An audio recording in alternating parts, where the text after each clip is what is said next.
दुनिया भर में कई ममालिक में मर्दों की तादाद ज़्यादा और ख़वातीन की तादाद कम है, लेकिन कुछ ममालिक ऐसे हैं जहां बात इसके बरअक्स है। गैर मुल्की मीडिया के मुताबिक दुनिया में कुछ ही ममालिक ऐसे हैं जहां ख़वातीन की तादाद मर्दों से ज़्यादा है।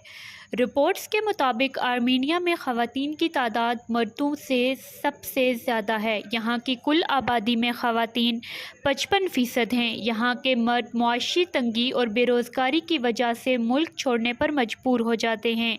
ऐसे ममालिक जहाँ ख़वातीन की तादाद मर्दों से ज़्यादा, उनमें यूक्रेन का दूसरा नंबर है, जहाँ ख़वातीन 54.4% हैं। यूक्रेन के बाद बेलारूस का नंबर आता है, जहाँ ख़वातीन मर्दों के मुकाबले में ज़्यादा हैं। यहाँ की आबादी में ख़वातीन की नुमाइंदगी 53.9% है। यूरोपीय मुल्क लिटोया में ख़वातीन मर्दों के मुकाबले में तादाद 53.5% है। रूस में ख़वातीन की तादाद 53.5 है, जबकि इस फ़हरिस्त में लिथुआनिया, जॉर्जिया, पुर्तगाल और ज़िम्बाब्वे भी शामिल है।